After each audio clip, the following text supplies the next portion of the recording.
Hello everyone. र मेरो प्लान्टहरू चाहिँ यो क्यालेरियम चाहिँ यस्तो भएछ कि यसलाई काट्ने बेला भएछ हो, सबै फुलिसकेको होला अब। अन्त यो पनि वाइटमा यस्तो, यसलाई मैले यसरी रिपोर्टिङ गरिदिएको थिएँ, यहाँबाट छाटेर चाहिँ बाँडिदिएको थिएँ हो। अन्त सबै यस्तो भएको छ हो। यो पनि एग्लोनिमा पनि अस्ति मैले यो कटिङ गरिदिएको थिएँ कि मजाले आएछ हो, यस्तो भएको छ हो।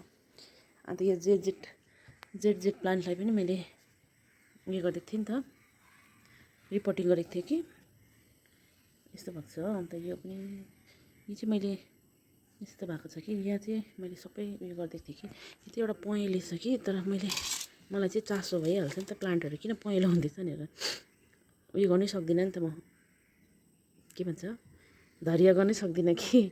अन्त त्यो भएर चाहिँ उखालेर पनि हेरेँ कि भरे त के पनि भएको छैन रहेछ, बाहिर खालि यो पहेँलिएको रहेछ, तर यसको भित्रको यो यसमा बल्ब हुन्छ होइन, बल्ब चाहिँ राम्रै रहेछ हो। र यो पनि यहाँ पनि त्यस्तै भएको छ, उखालेरै हेरेको यो मैले, त्यही भएर यस्तो पहेँलिरहेको छ। अलिअलि पहेँलेको थियो, उखालेर हेरेको थिएँ कि, तर बल्ब चाहिँ भित्र राम्रै रहेछ हो, यसको बल्ब चाहिँ राम्रै रहेछ र चाहिँ फेरि त्यहीँ हालिदिइरहेको छु। अन्त यस्तो भइरहेको छ।